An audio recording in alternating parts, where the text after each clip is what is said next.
Baby. You're on.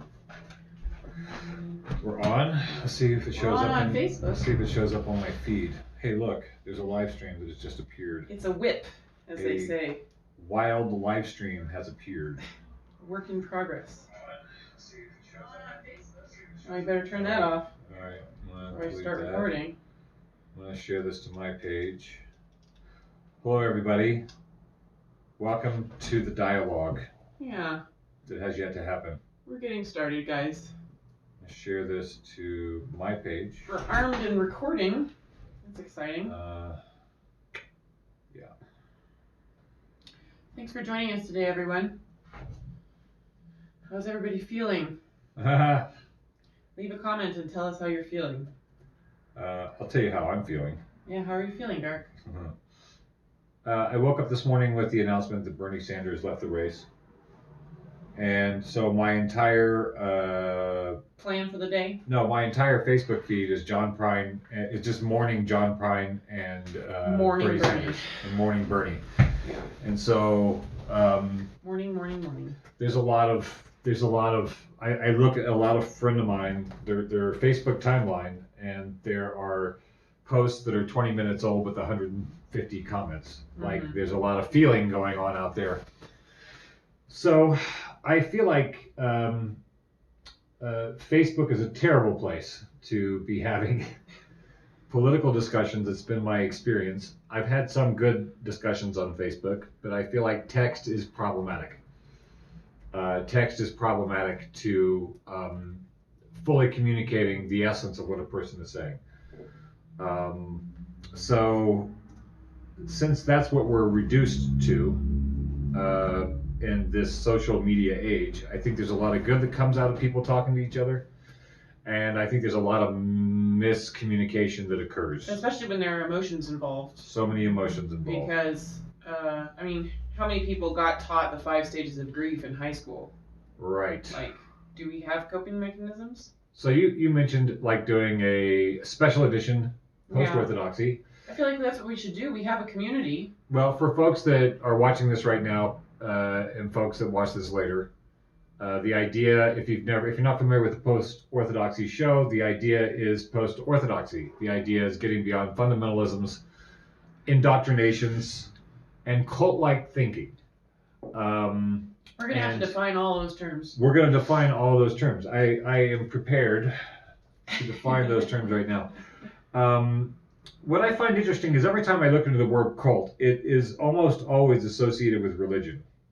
So, cult as a noun is a system of religious veneration and devotion directed toward a particular figure or object. Or it's a relatively small group of people having religious beliefs or practices regarded by others as strange or sinister. So, the interesting thing about cult is when I looked it up years ago, I think the limit on a cult is 60,000 people. Once you get over 60,000 people, you can be called a religion. Oh, crap. But if you're under 60,000 people, you are considered a cult. You don't get to be a full religion? You don't get to be a full religion until you get 60,000 people. Weird. So then you're no longer cult-like because you've reached a critical mass. So the dictionary definition of sanity is majority accepted reality. Right. So to be considered sane is only to accept. To be considered sane is to accept the status quo. Right. What the majority of people around you accept to be true. Reality doesn't exist outside our perceptions of it. Right. So cult-like behavior manifests in religious bodies, larger religious bodies. Even though they're too large to be considered a cult, they could still have cult-like behavior. I was raised in something that was technically called a religion. They got tax exemption. But it was a cult-like behavior. And so having been raised in a cult, having been brainwashed, and then had to do the unbrainwashing of myself, and watching other people who have been brainwashed having to unbrainwash themselves, I'm hyper acutely aware of cult-like behavior. And so I joined the Democratic Party until I realized that my post office box was going to be stuffed with, keep my language, my post office is going to be full of a bunch of crap. Your post office box was going to be full of a bunch of mailers from the Democratic Party. A bunch of mailers from the Democratic Party. And whenever I moved and I got a new address, I vote independent, often vote Democrat. But I don't consider myself a Democrat because I don't like trees being cut down for redundant information from the choir to tell me what I already know, or to ask me for money. So that's part of why I didn't join the Democratic Party. The other part is I'm uneasy with the cult-like behavior of people who call themselves Democrats. And when I say cult-like behavior, there's an article in the Atlantic, and I'm going to amend some of this because, again, they're talking about what a cult is in religious terms. So these are 7 signs that you're in a cult. Okay. So for those of you who are joining, we've got a few people on Twitch and a few people on Facebook. And as usual, we're going to record some nice quality audio of this and put it on America's Most Radio later. But for those of you who are here for the live conversation, we're talking about how Bernie has suspended his campaign. And the feelings and perceptions around that event. How am I going to deal with my friends? Whose fault is it? I have friends that are upset. I have friends that are now immediately gone into the battle of... Straight from grief to anger. Just jump right over the grief. There's a lot of emotions out there. So I want to talk about some of the behavior and maybe open up the comment section of this live stream for people to get involved. I want to actually start proposing some questions and see if we can get some discussion going on about how to deal with this moment productively.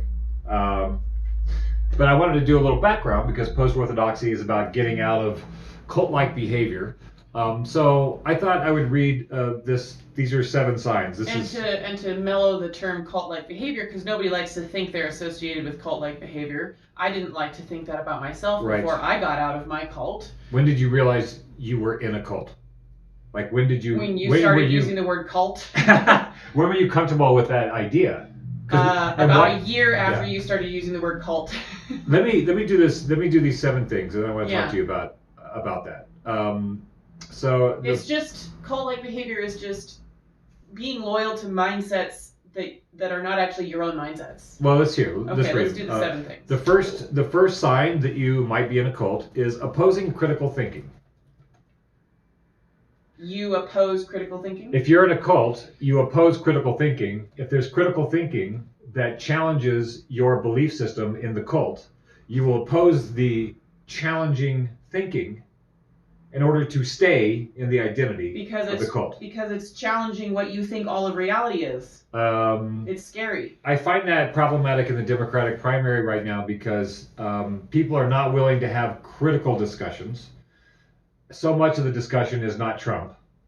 And that seems to be... Anything that's not Trump. Anything that's not Trump is what we're doing. Yeah. That's not critical thinking. That's reactionary thinking, and I think it's really dangerous. Which you've said many times before.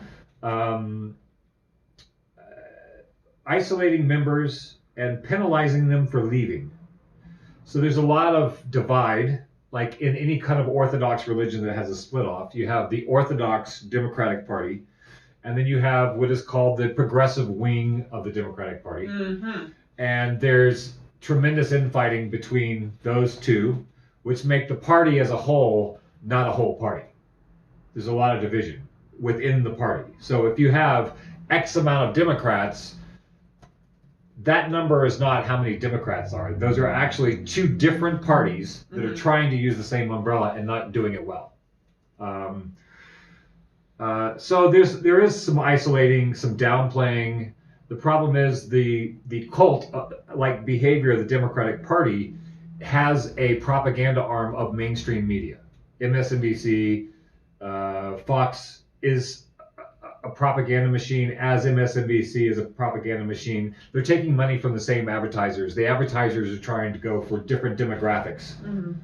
of a certain type of people. So they have the propaganda arm to keep the cult-like behavior of Democratic establishment or Democratic moderates in ascension or in power, while the larger group, in my opinion, and I think from the numbers, are the actual Democratic voters that want the party to reflect its roots in terms of its platform. Another sign you might be in a cult is emphasizing special doctrines outside of Scripture. So, as in, the progressives it's are not looked just at. the Bible. The progressives are looked at as cult-like by the establishment. Progressive Democrats versus establishment Democrats. Establishment Democrats can look at progressives as cult-like because Bernie's not a Democrat. So he's proposing things that other Democrats have left off the table for decades. Right. So that makes him look like a cult because he's violating the doctrine. Meanwhile, the people in the Progressive Party would say the establishment is a cult because they can't disagree with each other. They're just chasing the Republicans and no longer representing the basics of what the party was founded upon. So we have problems here. You can figure out within the Democratic Party who's the cult. It just depends on what side of that debate you're on. Fourth sign you might be in a cult is seeking inappropriate loyalty. Seeking inappropriate loyalty to their leaders. Blue no matter who. Blue no matter who. Right. That's loyalty to a color. To an extreme It doesn't sense. matter who the person is. Right. So you're electing a person to go represent you, but it doesn't matter who the person is, just vote blue. That is part 4 in cult-like behavior, seeking inappropriate loyalty to their leaders. Now, it's the other thing of not being opposing critical thinking. If you start saying, wait a minute, that doesn't make sense to do that, we should have a discussion around the cult-like behavior of blue no matter who. Right, because one of the candidates actually has traditional Democratic values, and another candidate doesn't have Democratic values or a Democratic voting record, but we're still going to vote for him? That's cult-like behavior. 5 is dishonoring the family unit. How dare you speak badly against Democrats? You must be a Trump supporter. So if I talk about the abusive parent structure, the DNC, then I can be ostracized for attacking the family. Right. Right? And when we say that the DNC, the corporation running the Democratic Party, is corrupt, we're not saying Democratic voters are corrupt. But No. a lot of Democratic citizens take it personally when we criticize mom and dad. That's cult-like behavior. The 6th sign you might be in a cult is, here, maybe you can help me with this one, because this is very religious. Okay. Crossing biblical boundaries of behavior versus sexual purity and personal ownership. I'm not sure if we can apply that one to the Democratic Party.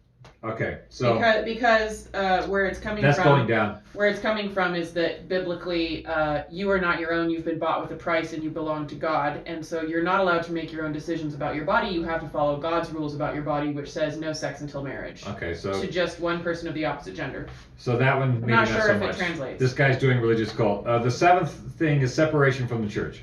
So the idea is that you're in an organization, and then you go into a splinter organization that separates you from the church. So this is, again, a thing that could be seen in the Democratic Party as progressives as having split from the church.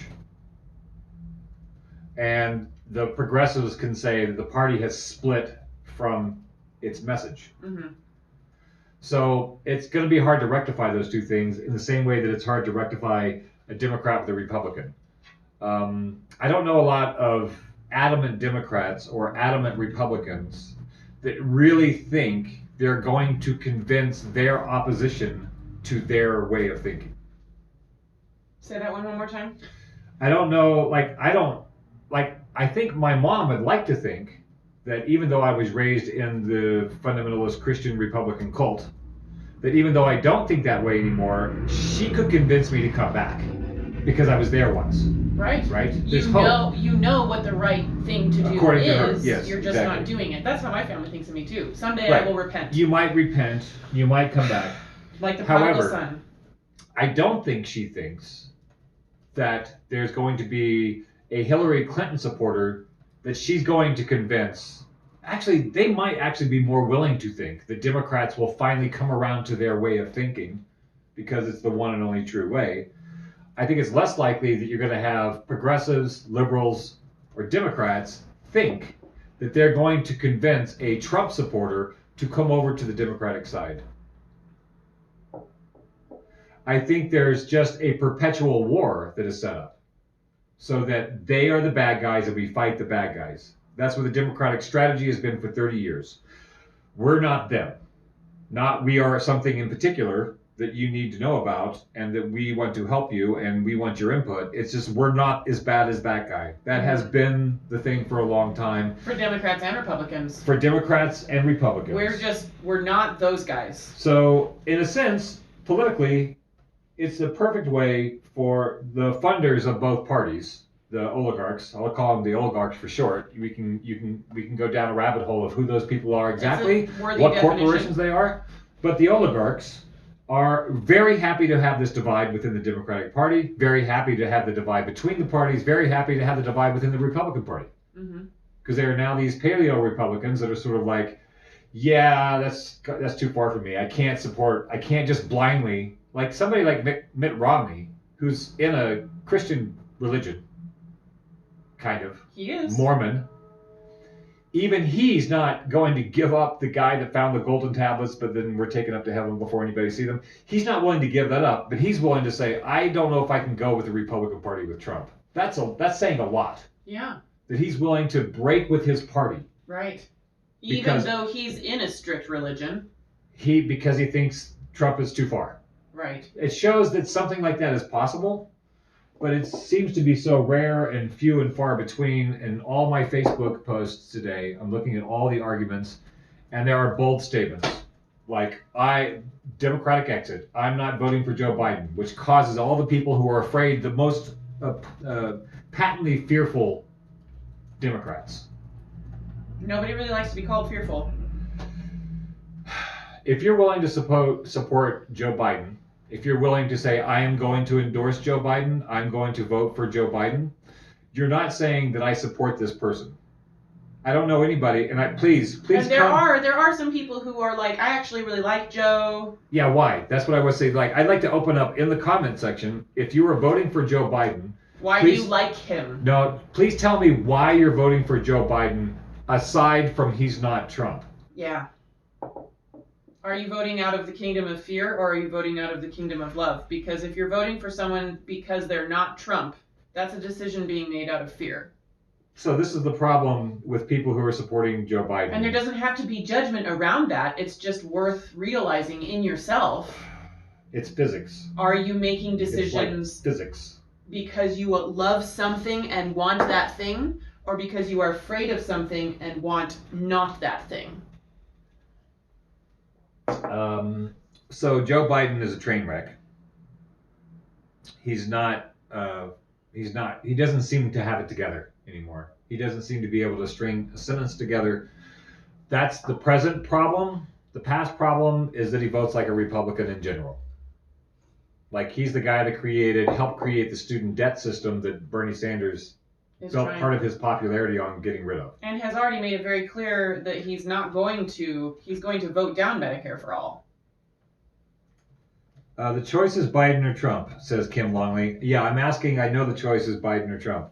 What I'm asking is, why are you supporting Biden aside from the fact that he's not Trump? Right. She says, I'm supporting Joe Biden because I love him. And I said, what do you love about Biden? So hopefully she'll be able to bring it. Because, I mean, I've looked at the guy's voting record. It's not hot. It's problematic. I mean, I think looking from a Democratic... Just say it very nicely, it's not hot. Looking at it from the perspective of what the foundation of the Democratic Party is, of what the Democratic Party is supposed to represent. And I don't think we have an agreement on that. Are we New Deal Democrats? Are we the Democrats of the 1930s? Are we the Democrats that gave us the minimum wage and 40-hour work week and Social Security, so old folks don't have to start robbing their neighbors to survive? Like, are we that party or are we another party? Because I think that's the discussion that has to be made. Because the neoliberal wing of the party is basically Republican, 1980s Republican. If you look at people who are centrist Democrats and vote along a centrist Democratic party line, Mm-hmm. establishment party line, they're voting the way that Republicans did in the 1980s.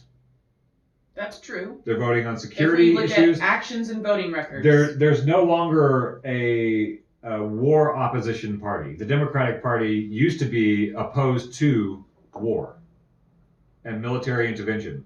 The party is not opposed to that anymore. Right. There's no valid opposition. See Tulsi Gabbard in the Senate. Well, she's anti-interventionist, but she who says we don't want to be in interventionist wars anymore is endorsing a guy who bent over backwards to support the Gulf War that she was in. Yeah. And she's supporting him. That's cult-like behavior. Yeah. She's in a cult. I have friends that went to in the same cult with but Tulsi like Gabbard. Tulsi Gabbard is like actually in a literal cult, She's not just the cult not the of Democratic democracy. Cult. No, like she's Tulsi really Gabbard was literally in a raised in a cult in Hawaii, sort of. It's like a Hindu cult, but it's a spinoff. And they've been trying to get one of their people into politics for a long time, and Tulsi was one that got in. So she's still in that cult. Right. I agree with a lot of her platform. A Hare Krishna. Yeah, but she's still in the cult. Right. And she's decided, I think when you have that behavior of having other authorities over you who are you're going to dictate your decisions. Whenever it came time for her to endorse somebody when she dropped out, instead of endorsing the person that she constantly endorsed and supported, Bernie Sanders, she endorsed somebody in the establishment cult. She endorsed Joe Biden. It doesn't make any sense with her record, with her morals, with her platform. It doesn't make any sense. The only way, it's cult behavior. And that's problematic. So this is where we have to figure out where we are in the world. Are we at a place where do we accept the cult that we're in and work from that premise? Or are we working from another premise? Yeah. And I think that's another thing that I like to mention as often as possible is that we're not even in a Democratic Republican anymore. We're not. We're working from the premise that this election means something in terms of us selecting people to represent us in our governance. It doesn't work like that. It doesn't anymore. work like that. It works like that in state and county to some extent, but the higher up somebody gets in politics, and the more power that they have, the higher the chances are that someone will pay for that representative to do the things that that person wants them to do. And civilians don't have money to counteract corporate money in politics. So all of that aside, the presidential election has nothing to do with civilian votes. Like, documentedly and within the system, it has nothing to do with civilian votes. And additionally, there is way too much evidence that people and entities and corporations with money influence how the presidential election goes. We have a corrupt system where corporations buy the news and they buy the politicians on the news. Yes. And they buy the spin that the news does about the politicians. So we get to go and do the symbolic act of voting, which is less symbolic the closer it gets to your doorstep. I think you can vote for your mayor, but I think in most places your vote matters civically, locally, state-wise. It might even matter. We have a guy here in Butte who's running for mayor who runs most of the bars. A lot of the bars. He owns like 15 bars. And gambling. Yeah. So I'm like, I feel like that guy will probably definitely be influenced by finances when it comes to his actions as mayor. Well, that opens up. Somebody says, I like him because he's a good businessman. And that's the thing that I bring up all the time that I would like to hear your discussion on too, is should we be running a society as though it were a corporation? Because you're good at business, does that mean that you're good at working? Because you're good at a business, that means you can run a society. that's a disconnect that I don't think we talk enough about. Society is not just about GDP. Society is about culture, arts, health. Health is not usually a corporate concern, except just sick days and making sure that they don't have people that are dragging down the company by being sick, versus actual health, the health of the employee. Not just putting a Band-Aid on symptoms. So a society needs to deal with the health of its citizens, the mental health of its citizens, perhaps some unifying principle which gives national identity. You know, we had national identity before. We could say that we were, screw you, King of England, or we could say, screw you, communist, or screw you, Hitler, and we're that nation, the nation that says no to oppression. We're not that. We don't have that identity anymore. Mm. And so it's nice to belong to something. It's nice to feel like you're a part of something that's good. It's nice to feel like you're a part of something that is doing something constructive in the world. I don't know if we feel that about our nation at this point, generally speaking. And if we do, I don't know if it's accurate. I think it's a lot of it is old tropes. The people who are most loyal to the world as I see it are loyal to an idea that I don't think is really existing anymore. The idea that we're the shining light on the hill, the idea that we're the good guys. I don't think we're the good guys. So I would like to hear people's perspective on that. Like, what does it mean to be an American? What does that mean? Are you proud to be a person who lives in a country that is doing what it has been doing for the last 50 years? We'll just stop it at the last 50 years.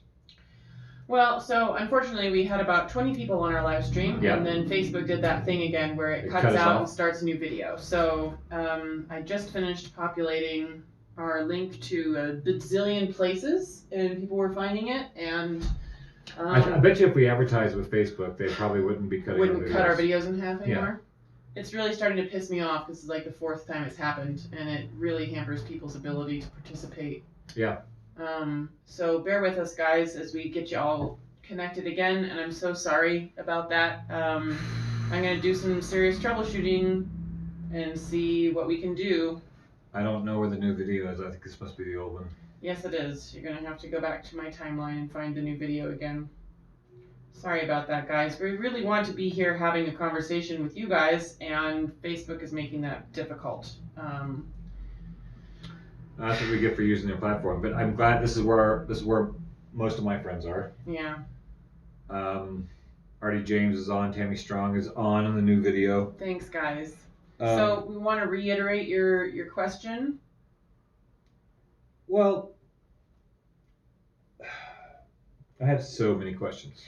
Tammy Strong was saying on our previous video, I don't know who I'm going to vote for, feeling a bit lost. Yeah. I think a lot of people are feeling I'm feeling blue, and my reaction was, I need to go out there and help other people not feel so blue. And Dark's feeling blue, and his reaction was, we need to go out there and widespread educate people about this horrible, I don't know, how would you describe your reaction? Well, I think the blue no matter who cult-like behavior is really disturbing for me, because I came from a cult. Yeah. And I know what cult-like behavior is, and I know what it does. So that's my main concern, is that it goes beyond this election. It has to do with us as a people, as a country, as a nation, acting uncritically.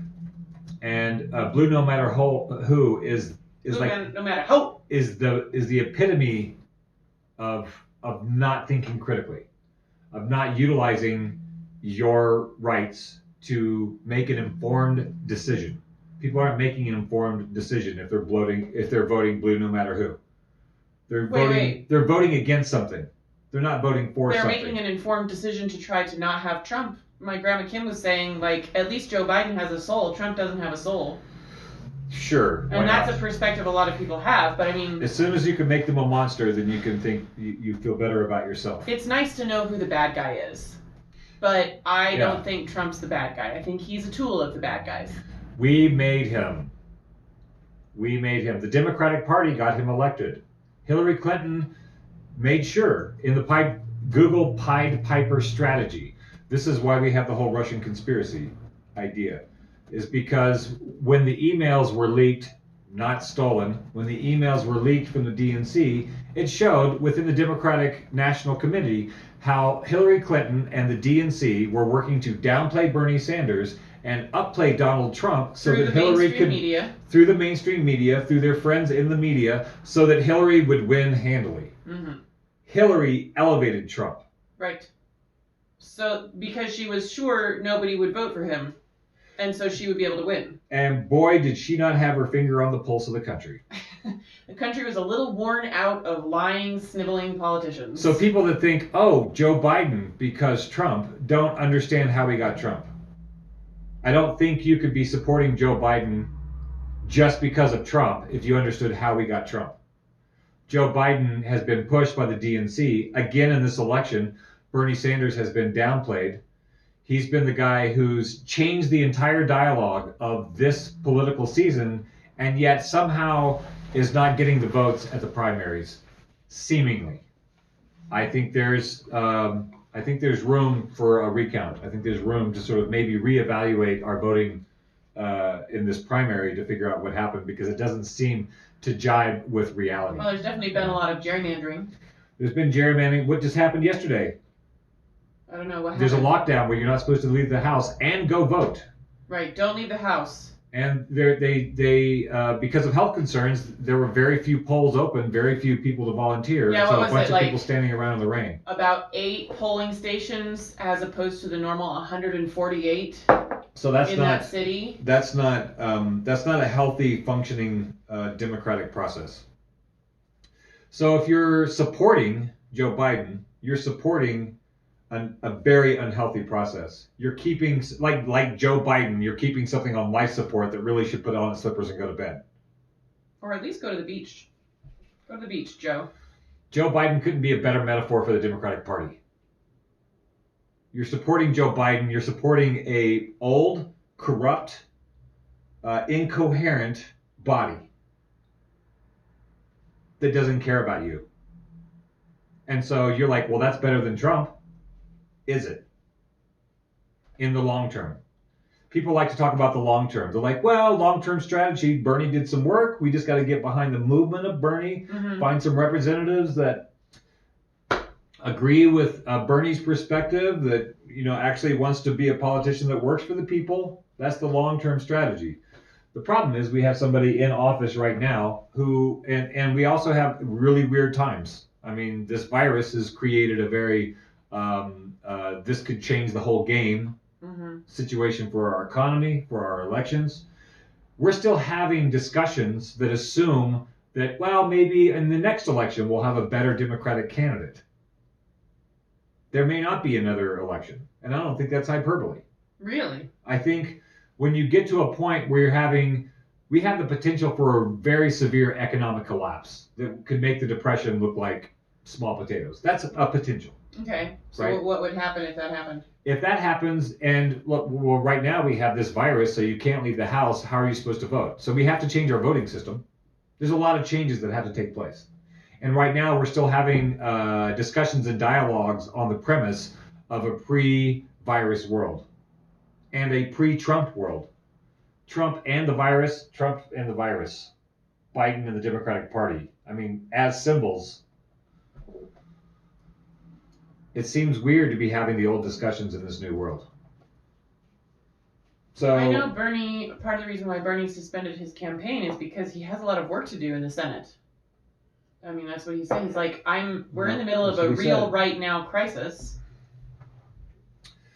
And he has work to do to try to help civilians. Are you mad at Bernie? I'm not mad at Bernie. Like, okay, I feel like we have 3 big cults since we started talking about cults in this country. Okay. I think we have the cult of Trump, which really is like a Molotov cocktail. It's either fundamentalist Christians who want to see the world burn, or it's disenfranchised Americans who want to see the system burn. But it's a cult of destruction. The Trump cult is a cult of destruction. It's generally speaking, things need to change, and this guy is going to blow it up. It's the cult of FU. Bernie is a cult of hope. People are just hoping that if Bernie becomes president, then we'll have all the things in his platform. It's not that easy. It doesn't work out that way. Right. You have an independent who is the president, and then you have two corrupt parties who are in the House and the Senate. Which a lot of people bring up all the time. Yeah. Like, so, what is he even going to do? That's valid. It's valid. So, like, it's a cult of hope because you're just hoping hopefulness that the right thing will happen. Mm-hmm. And he's talking about the right thing, so I'll support that. But the reality of the situation, it wasn't, if he won the nomination and became the president, it didn't mean all those things were going to happen. I feel like he's a symbol of hope in that he's talking about things that people want to have in the public discourse and that is important to the lives of most of the country. So there's a cult-like level of support for Bernie that turns off establishment people. Is a turnoff to. It's a turnoff to establishment people. There's a cult-like level of support for Bernie. And then Biden is its own cult. Anybody who's supporting Biden they're like Jack Mormons or lapsed Catholics. They're still in it. They don't do all the rituals anymore, but they're still in it. And so it's a cult of security. It's a cult of security theater. It's a cult of maybe we'll get back to the good old days again. It's old people comfort. It's fucking mac and cheese. That's a lot of really strident terms. So I don't know what to call the cult of Biden. Well, I mean, I think it's security theater. I think a cult of security theater is good. I think people would feel safer with Biden in the White House than they feel with Trump in the White House because Biden smiles nicely and doesn't use crass language. People would feel safer around Creepy Joe. I mean, it's almost too much. It's too much. Tammy Strong says, I feel kind of mad at Bernie. Like, I understand and I don't understand. Well, that's the cult part of Bernie, is like. Well, and Bernie's just a person. He's just a person, and he has a wife, and he's almost 80, and he has to make decisions for what work is he going to get done now. What work is he going to actually get done? And I think the cult of Bernie, we kind of really wanted him to be a little bit of a savior. Yeah, there's some cult-like behavior around him. We wanted him to be stronger than we could be. Right. I wanted him to run it. I wanted him to call out the corruption. He didn't call out the corruption enough. He called out the corruption, but he didn't call it out enough. He's not going to call out Joe Biden for his terrible record.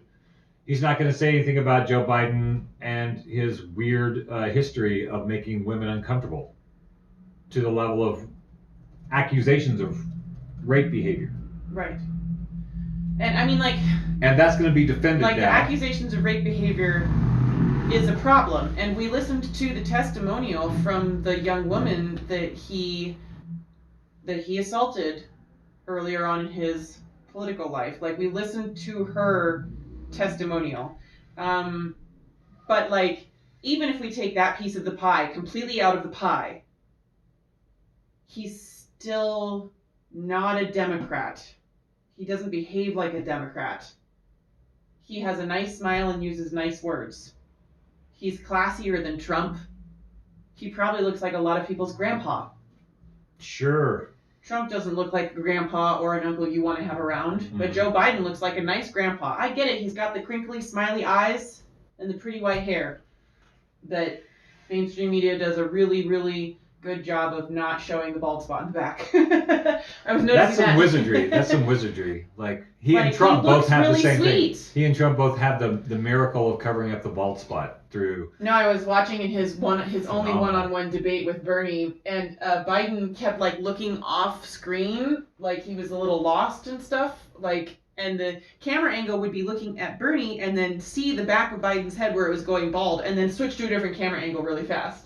I watched it happen the whole debate. It was really hilarious. But all of that aside,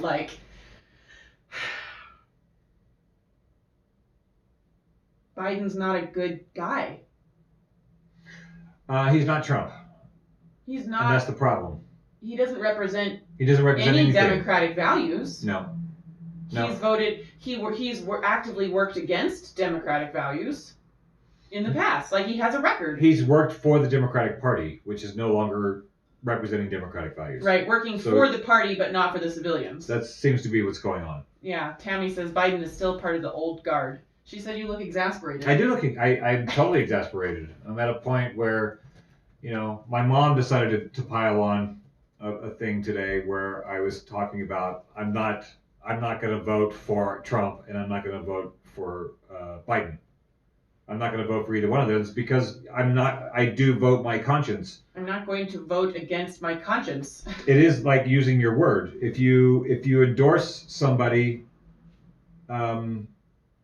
who abuses women because he doesn't abuse them as bad as somebody else, that's still an endorsement. Yeah. I don't care how traumatized you are by Trump. You're not going to shame me into not endorsing somebody who abuses women. I'm not going to be shamed into that. I'm not going to shame you into endorsing someone who No. Like we have to look at what Biden actually does, other than smile and not use crass language. What he actually does is not desirable or respectable. I don't know what he's doing. He was Obama's running mate because he's a corporate Democrat, and that's the only way they were going to get who they thought was a progressive Democrat in, was to ballast him with a near Republican. Well, ballast him with an old guard, as Tammy says. Old guard and somebody who's almost Republican. That was the gamble. And Hillary was dumb enough to actually pull in somebody who was as conservative as her running mate. So it was two establishment moderates. That's why he didn't win. And now people are saying, well, we hope that Biden is going to pull in Elizabeth Warren. That would be the smart thing to do. And it's like, he said he's open to running a Republican as his running mate. That's not going to get... The idea is that if they get more conservative, they'll get Trump's voters. They don't understand the more conservative you get, the less you're going to get Trump's voters. Because Trump's voters aren't there because they're conservative. They're there because they want to see the system burned to the ground. They're tired of the gross They're tired system. of the centrism and the corporatism. Yeah. I think, speaking of orthodoxies that we labor under, Yeah. that it might be healthy to change, I think the orthodoxy, the strongly held belief, many civilians operate as if the people running for president are trying to get their approval.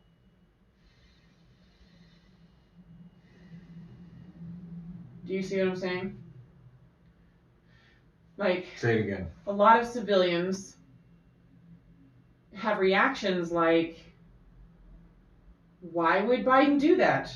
Or why would Hillary do that? Or why would he do that? I thought that person was out here for me.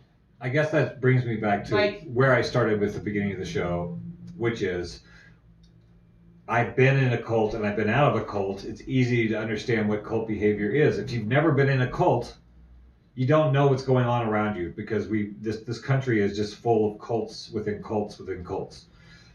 Cognitively damaging loyalties where people can't think for themselves. So I get concerned when I see this push for, well, we got to do Biden because not Trump. To me, it's as disturbing as watching any kind of cult behavior, because they're not acting of their own free will. They're not acting of their own choices. They're acting out of fear. Yeah.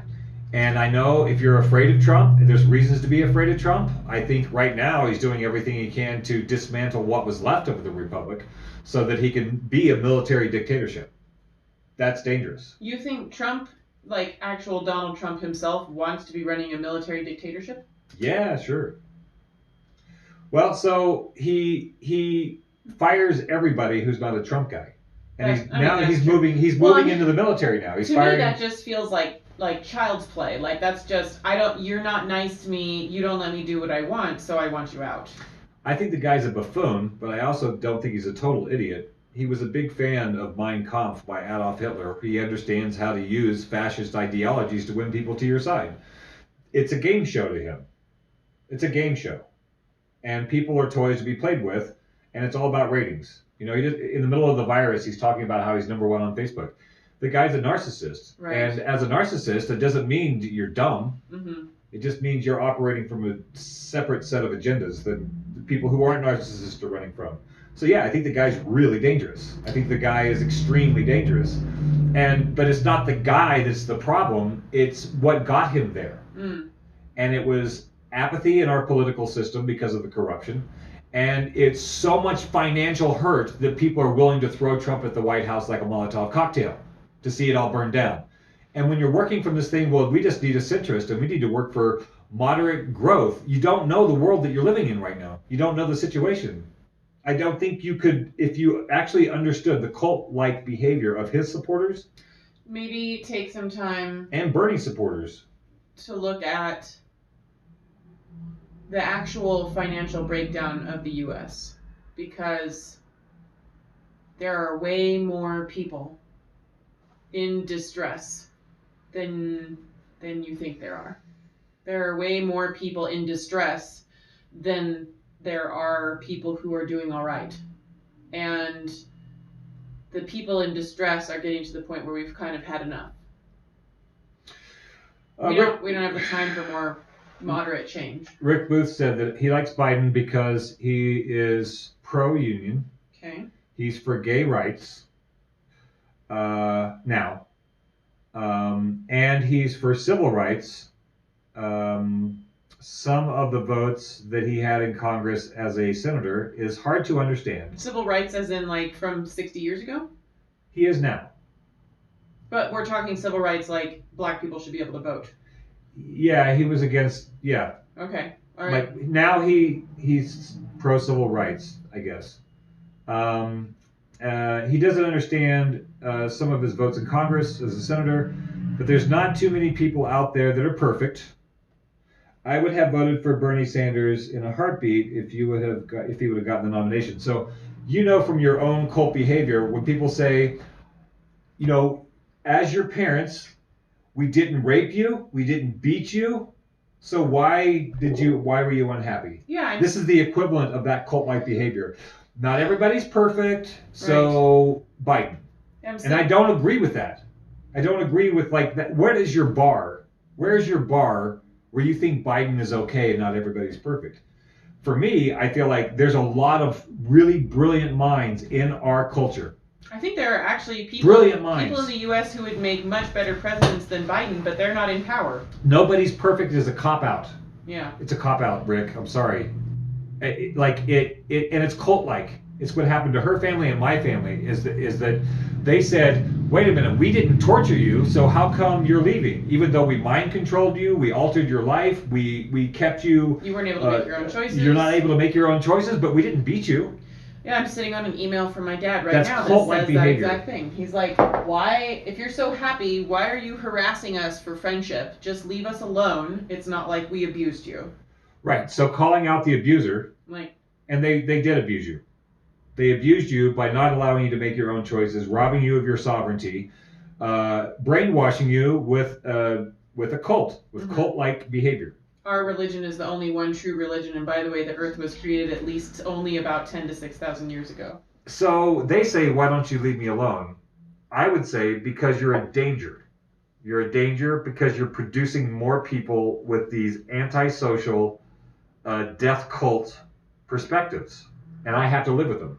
I have to live with people who are in the world who want to see the world burn. So,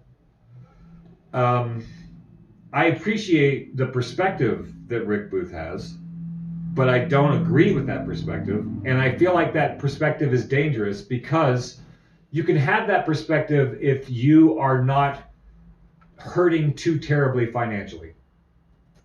And that's what I'm coming down to. I see a lot of the people that are supporting Biden are not super hurting. They might be financially uncomfortable, but they're not super hurting. Like the majority of the country is super hurting. Right. So if you are really hurting, you don't look at Biden and say, there could be better people. I'll support him.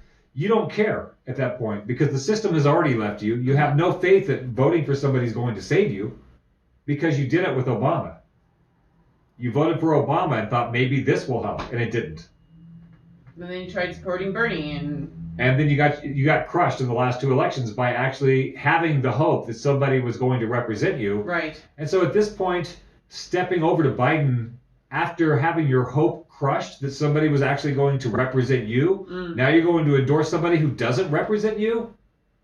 That list of like he supports civil rights and gay rights, well, who doesn't now? Nobody can run and not be pro-gay. Donald Trump supports gay rights. Yeah. Donald Trump is pro-black people getting to vote and pro-gay rights. Donald Trump supports civil rights. Might be a racist, but he supports civil rights. Yeah. And he supports gay people. Evno says, I'm not voting for a rapist, and I'm not voting for someone who defends oil companies over people fighting for clean water. Again, this assault allegation is new. However you feel about evaluating that information for yourself, you can go out there and find her testimonial and listen to her describe what happened in her own voice. If you feel like doing that, if you feel like hearing her side of the story. But even if we take the assault allegation off the table, Evno said it. I'm not voting for someone who defends oil companies over people fighting for clean water. Civilians in this country don't have clean water. Flint still doesn't have clean water. Flint still doesn't have clean water. The federal government just dumped 1.5 trillion made-up new dollar signs. 8 now? Now it's $1 trillion a week. $1 trillion a week allowance, but Flint still doesn't have clean water. You know how much money it would take to redo the entire infrastructure in Flint? Not so much. Not so much. So, but that's not good enough. That's not good enough. It's not good enough that nobody's perfect. That's not good enough. Ben Andrews said something. Go for it. Ben Andrews said Biden will hopefully get the votes from Democrats who voted for Trump last time, who just didn't want either Clinton in the White House. Another Clinton in the White House. Still, I think Biden's stance is somewhat malleable, at least compared to Trump's, who only care about Trump. So I don't think he's going to get the Democrats that voted for Trump. I don't. You know what? Really? He might get my brother-in-law. I feel like a lot of people will vote because there are some Republicans that will vote for Biden. There were a lot of Bernie supporters that voted for Trump, and Democrats hate talking about that. Yeah. But a lot of Bernie, like we've met several, a lot of Bernie supporters voted for Trump because Hillary was so obviously corrupt. And that might happen again. The other side of that is Hillary supporters. More of Hillary supporters voted for John McCain against Obama than Biden supporters, or than Bernie supporters voted for Trump against Hillary. So people who ended up voting for Hillary had in the past voted for John McCain instead of Obama. More of them voted for, more of her people defected to the Republicans than Bernie defected to the Republicans. Gotcha. Okay. Because they're not that far apart. And so Biden will get a lot of Republican votes. Yeah. But they're still minority parties, and you need the independent vote, which is the majority voting bloc. And the independent vote is not super stoked about a moderate Democrat / Republican. They're not. It's not going to work out that way. Now, things could go really crazy because we have this crazy virus, which is a game changer. The economy could tank. Mm-hmm. Who knows what could happen? Like Trump, but I don't think you're going to, like my mom is still supporting Trump. She's convinced that if I go read the books on her bookshelf, I will also vote for Trump. Check the facts, she said. Yeah. So they're not going to have their mind changed. Nothing that Trump does is going to change their mind because of the cult-like behavior. And the same thing is true for Biden. I think people are less adamant than Trump supporters for Biden, but they're establishment supporters. They're safe. Most of the people who are in the establishment are safe. They have some money in the bank. Right. And they don't want to rock the boat because everybody knows how fragile the boat is right now. They're probably really the ones that are really worried about the stock market crashing because they actually have money in a retirement account.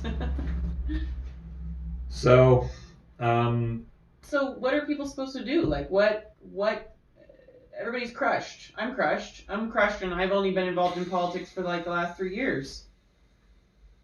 Like, I'm sad. I definitely am going to be, I guess I was kind of like, well, that's nice.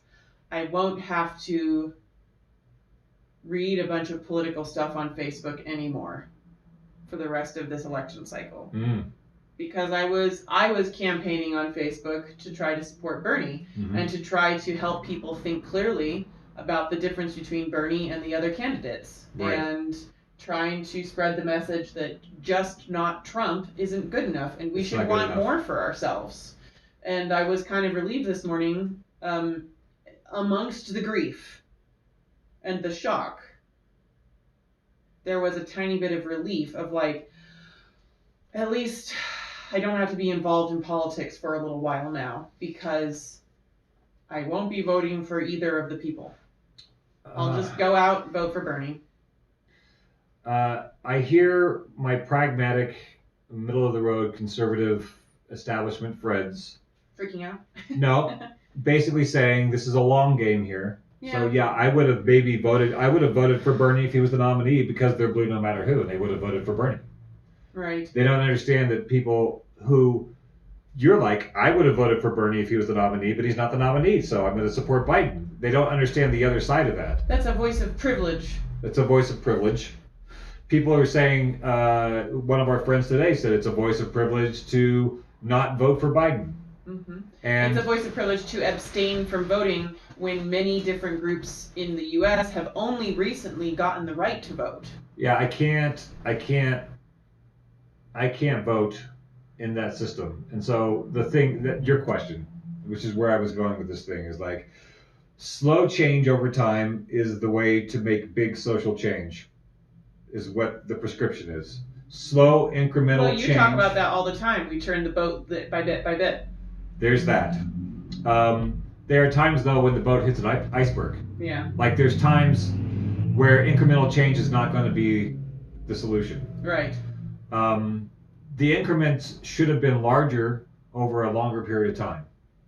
The increments were in the opposite direction. The increments were more towards corporatism, more towards fascism, more towards control, more towards income inequality. That's been the tack.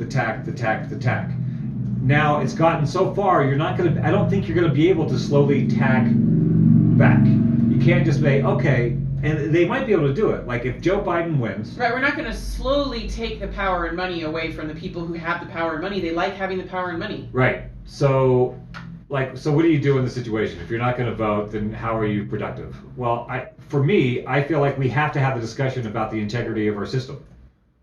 If people don't feel like their vote matters, they're not going to vote. And you're not going to have a representative government. You're going to have a bunch of zealots and cult members that are propping up a decrepit system that doesn't do its job. Voting for Biden is propping up a broken system. It's continuing to prop up a broken system. Perhaps it is bailing water from a sinking ship, but Biden's not big enough to keep the ship from sinking. There's not enough enthusiasm there to get people to the polls. You have to have people want to vote for something, not against something. Fear is a big motivator. Well, but actually, a lot of people are voting against Trump. Yes, out of fear. Probably the majority of my friends and the majority of people that I know are voting against Trump. Whatever is against Trump, they're just going to vote against Trump. So I don't feel like I can go down to the Butte Silverbow Democratic County meeting and find an avenue of action that will satisfy me that I'm doing something productive. I don't feel inspired to do that. I feel like what might be better done, and this is why I'm doing this is why I've decided to do this kind of platform, is we have to have a discussion about where your efforts are best spent. Mm-hmm. I don't feel like my efforts are best spent in the establishment circus. It's a sinking ship. Right. A lot of people are like, if you care so much about politics, why don't you actually get involved? I am getting involved by showing that we don't have a democratic republic. So that your vote doesn't matter on a national level. You're getting involved through education. Yes. Yeah. So we have to have the discussions about where we are. We have to come to terms with where we are. We had a whole show about Trump trauma. Yeah. That people are so traumatized by Trump that they refuse to accept the reality of the day. Right now, we're so traumatized by Trump, we're so traumatized by Bernie being out, that we don't have the emotional stability to assess where we are right now. We're not integrating the information from this virus. We're not integrating the information of what this virus might mean about our economy, our work, our education system, our penal system. Because if a virus gets into a big prison, how do you write that when some people are in jail because of poverty? How do you when there are still millions of people in the U.S. in jail because of marijuana-related offenses? There are people in there for non-violent offenses. They're only there because they're broke, because of a broken system. And how many people are going to raise their hand to go keep all of them from being wiped out in a plague? These are real discussions we have to have right now. And Blue Nap, no matter who, is not going to solve the problem. I don't think this election is going to solve the problem. It doesn't matter if it's Biden, if he wins, or if it's Trump, he wins. None of the problems are being addressed, which is a broken and corrupt election system and political process. And Biden is still going to be dealing with the same Senate or whatever that Bernie was going to be dealing with. It's just that Biden's ideas are not as pushy. People who are comfortable can go back to sleep. Yay, we got a blue president. And the vast majority of the people that are suffering are not going to go back to sleep. Then maybe if we get Biden in this time, the next election will really be the one where all of us poor people rise up. So you're looking, if you want to make change to the political system, the dream is that the Democrats get a candidate that works against the interest of the Democratic establishment. Which Bernie was trying to do. Which he did. He changed the narrative. Right. He made people talk about things that even nobody was talking about because you're messing with folks' money. Even timid moderates were supportive of a lot of the agenda of Bernie Sanders. And they would have voted for him. Mm-hmm. Because he's not, he has some integrity in what he does and how he's done it. And there's a record of integrity. Yeah, so like 40 years. that was nice. That was nice for people to know that, well, I don't think suddenly he's going to become a corporate whore and start, undercutting everybody. Yeah, Bernie would have gotten assassinated before. Either he was going to make changes happen or he was going to get assassinated. So, yeah, I think he was the hope and the dream. And to wait 4 more years. The ideal. To wait 4 more years before some other candidate comes in as a Democrat, I don't see it happening. I think the Democratic Party has killed its reputation. In 2016 and 2020, they drove in a nail into their own reputation.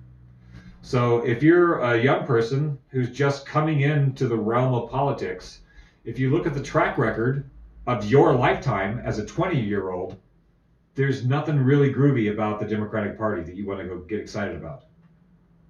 Maybe for people who are remembering the Democratic Party from 60 years ago. Oh, people still speak fondly of things that happened before they were born, and say that that's the Democratic Party. But that's not what the party's been doing my whole life. It can't last for this next 2 generations coming in. So Ben Andrews says, like it or not, it's now a binary choice. I'm bummed about Bernie, but we need to vote. We need to steer the boat away from the current course. So I would say to Can we still vote for Bernie? Yeah, I would say that's assuming that your vote matters in this election.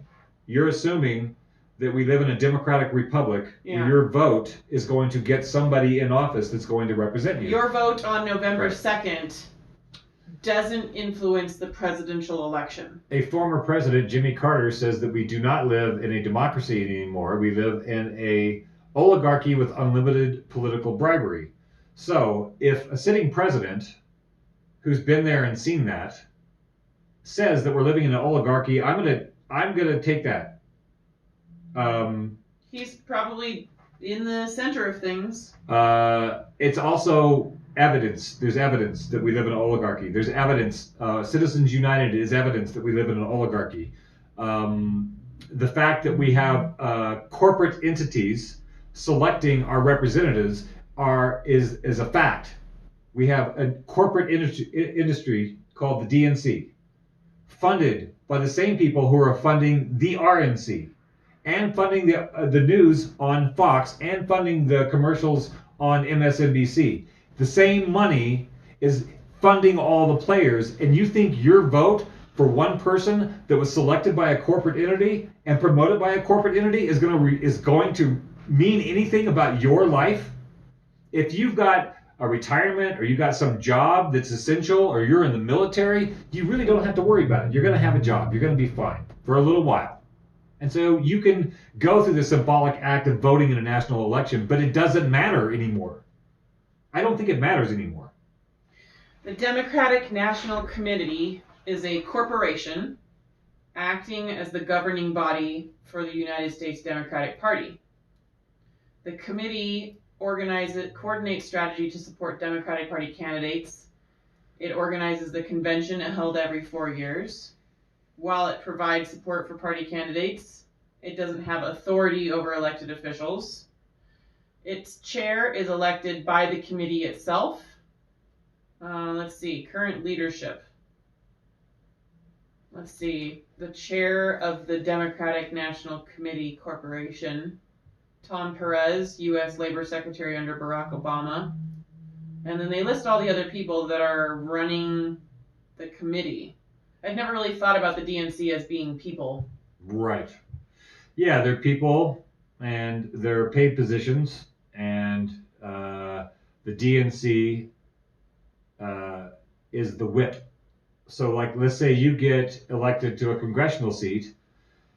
Most of your week in your office is going to be spent in dialogue with the DNC and DNC donors. Most of your week. Try to get money. Because you want to be in that seat next time. So to be reelected, you have to start doing the money dance. And Alexandria Ocasio-Cortez brought up a lot of that during her campaign and during her service as Congresswoman. She's like that's what all her ads on Facebook are. Is like, guys, I want to spend my time as your Congresswoman actually representing you and trying to do research and push stuff through that's good for the civilians. But instead, I'm expected to spend so many hours every day fundraising instead of actually doing my job as Congresswoman. I love that phrase that the forest kept voting for the axe because the handle was made of wood. Like, that's kind of what the DNC is. The handle is made out of wood, and the forest thinks that they're endorsing one of their own. Rick Booth says, Dark, I've never been asleep. I have always paid attention, and that's why I look up to you to try and understand how you view things. I appreciate your perspective. I wasn't saying you were asleep. I'm making broad, sweeping, emotion-filled generalizations out of anger and frustration. So I love you, Rick. I always appreciate your participation in the dialogues. I think part of what we deal with in the show a lot is reality bubbles. And when you live in something that was very dramatic to me when Elizabeth Warren dropped out was the people who lived in a upper middle class or bachelor's degree reality bubble where all their friends loved Elizabeth and had bachelor's degrees and were shocked when she didn't do well was an example of how your friends group makes you think that that is the reality. Like, people were shocked when Donald Trump won because everybody was sure that Hillary would win. I was sure Hillary would win. I didn't even vote for her. Because we were all because you live in a bubble of people that you talk to, and not very many people talk to people they disagree with regularly. But those neighbors still live on the planet. There are problems outside of my bubble I don't care about. Yeah. There's problems outside of my bubble I don't care about. I don't have to deal with indigenous rights in New Guinea right now. Yeah. I don't have feelings for them because I don't know their struggle, I don't know the problem, and it doesn't come up in my thought process when I'm thinking politics. Yeah. Or when I'm thinking, if you haven't been there, then there's no real reason for you to care. And I think if you haven't been in the position that the majority of Americans are in, which is financial insecurity and no hope of upward mobility.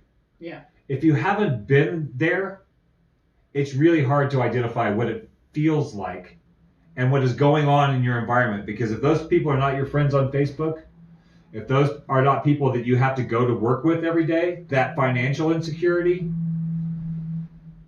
You can't be in touch with the system, with the people in your own country, because we've allowed, if we're comfortable, we've allowed people to fall through the cracks, and because they fall through cracks that we don't fall through, we don't know it's happened. Yeah. And people are about to find out how bad it is. That's not to say that like a white guy can't care. No, there are plenty of white guys that care about indigenous rights, and there are plenty of women that care about things going on outside their circles. Like I care about the kids in cages on U.S. soil. Like I really care about that. But a lot of times we have to make choices about our bubble. Like, I'm aware that I choose to not think about the children in cages. Right. Because I can't do anything about it right now. I could theoretically move to the border and protest every day. You know, get a job at Starbucks in Texas. And when I'm off work, protest outside the camps. And then you can go and protest Starbucks for not unionizing. Right. So, but I mean, like, theoretically, I could actually do something about it. Something. But I am choosing to put my energy towards other avenues of help. I know lots of people who are protesting ICE. Yeah. I know lots of Jewish people who are protesting ICE. I know lots of people in Texas who are standing up for Latinx rights and protesting the kids in cages. And I support them. But I have also chosen to keep that outside of my bubble for the sake of my own sanity and the energy that I want to put into other things. And I am aware of that choice. It doesn't sit very well with me because of how much I love children, but I'm aware that I've had to make that choice. So it's not like people don't care about stuff outside their bubble, but you make a very good point that a lot of people aren't aware. If you haven't been there, how can you know? And I make big, broad, sweeping statements that people may feel personally injured by, and that's not my intention. And I'm happy to go back and say, of course, not you. And I'm also happy to go back and try to. Big, sweeping statements feel so good. There's a raging dialogue on one post that I made this morning. Those people over there talking, they're not even watching this. They're still raging. I'm trying to keep it civil, and I don't want to keep it civil, but I think it's important to try to keep it civil. Part of our discussion in this political thing is about partisanship, and the bewilderment of establishment, broadly speaking, establishment Democrats, their bewilderment at progressives or non-Democrats who were supporting Bernie Sanders not getting on board is an interesting thing to watch, because it does speak to an assumption. It speaks to a place of privilege. What do you mean by that? Well, what do you mean by assumption? It speaks to an assumption that if you are against Trump, that you have to support the Democrats. And the Democrats and the Republicans are minority parties. They're minority voting blocks. They're a minority demographic in the country. Of everybody in the U.S. that are legal voting citizens over the age of 18. They're minorities. The Democratic and Republican registered voters are minority groups. They keep treating the independents as though they are the fringe and the minorities. Undecided, quote unquote. But the independents are the majority. The independents are not going to go default Democrat to go against Trump. They're not Democrats. They're not happy with the Democratic Party. They don't believe that the Democratic Party is there to work for them. They're not just going to knee-jerk support the Democrats because they hate Trump. And that's the thing that's not understood by people who are true blue. And that's what I'm saying, that bewilderment, like, why aren't you just voting for anti-Trump? That bewilderment comes from a place of privilege that just not Trump will be good enough for you. The other thing, if you're bewildered that somebody doesn't want to vote for not Trump, you're coming from a place where just not Trump would be good enough for you. Aha, exactly. Just not Trump would be good enough for you. Just not Trump isn't good enough for me. That's not good enough for most of the people here. Just not Trump isn't good enough for the Me Too movement. Just not Trump is not good enough for the people in cages on the U.S. border. And just not Trump is not good enough for people who have dropped out of high school. It's not good enough for people who live close to the shore. Right. It's not good enough for a lot of people. Joe Biden has pledged not to do anything about the Green New Deal. He's pledged to continue on with the fossil fuel industry. And he said he would turn down the Medicare for All plan when it comes to you don't get to vote for Joe Biden, have him be president, and then slap yourself on the back that you're a good American citizen. Whoa! It's not good enough. It's not good enough. You're supporting the problem. And because the problem isn't as bad as this other problem, you think you're doing fine? No. You're supporting the problem. If you support Joe Biden, you're supporting the corruption, you're supporting the fossil fuel industry, you're supporting the media political nexus of corruption that makes you think as a Democrat that you're half the country. Democrats are not half the country. You're not half the country. Republicans are not half the country. Democrats and Republicans together are about 60% of voters. Together. You're not even 60. They're like 26 and 24. Okay. They're barely half. Barely half. Of the voting. Right. That's half of the voting. They're about 18, so less than 30, less than 40%. Probably even lower. Of all civilians? Of all civilians. You're talking about civilians, then you're talking about voters, then you talk about party, and then you turn on the TV news, and the Democrats and the Republicans are the show. It's the only thing anybody talks about, even though the majority of people are not in those parties. And that allows you, as a Republican and Democrat, think that you matter, that you're the story. You're not the story. You're the thing that upholds a corrupt system that has squeezed the majority of your citizens into the independent zone that are waiting for something valid to happen and waiting for people who are supporting this corrupt system to stop supporting the corrupt system. If you're voting for Joe Biden, you're supporting a corrupt system. It's not just not supporting Trump or going against Trump. You're supporting a corrupt system. How's that? Strong enough? I don't disagree with you. So I'm not as ballsy as you are. Fight me. Tell me how you're not supporting a corrupt system. No, I don't disagree. I don't disagree. I'm not talking about you. I'm talking about right. Our friends. Right. Until we decide to stop supporting a corrupt system, we're going to keep having the lesser of both evils and descending into evil as we have. Trump is a descent into evil. And Joe Biden is less of a descent, but still a descent. It's still a descent. It's still worse than where we were. It's always worse than where we were. And there's no vision. Bernie Sanders at least provided a vision. He provided a zeitgeist, a hope that maybe somebody with integrity could deal with the problems of ourselves and our friends. That was a nice little window of hope. That was an opportunity. And the established folks who are convinced that incremental change at this stage is the important thing to do have guaranteed Trump last time, and they're guaranteeing Trump. And again, they may not be guaranteeing. Trump may do something, some baldinger so far that the established fundamentalist Christians finally have to wash their hands of him, and they'll go vote for Joe Biden. Maybe Joe Biden will be president. It's still then this president, Joe Biden, somebody who can barely string a sentence together, who has a record of being a Republican, is going to be voted in by Democrats, and then they're going to slap themselves on the back that they didn't elect Trump. I don't think it's any better. It'd be better optics. It's not going to be better syntax. You're not going to have a presidential announcement that is not just riddled with face palms. Yeah, think of the memes. Think of the memes that are going to be made about Joe Biden as president. He should have just remained in the land of memes of being that sweet friend of Obama. So I want to make fun of Jill Stein now. Jill Stein posted... Dark is definitely working out his grief over Bernie.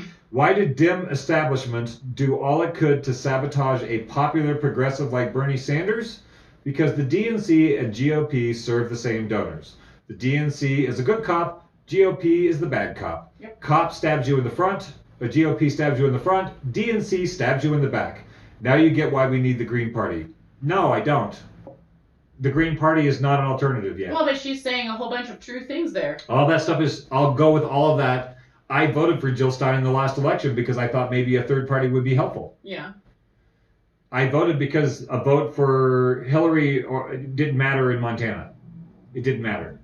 So I voted to try to raise the threshold of votes for a third party so we would at least have the option for a viable candidate. Well, don't we already in have a another third party party with the Libertarian Party? Yeah, but the Libertarians are just like Republicans with daddy issues. Oh, boy. It's true.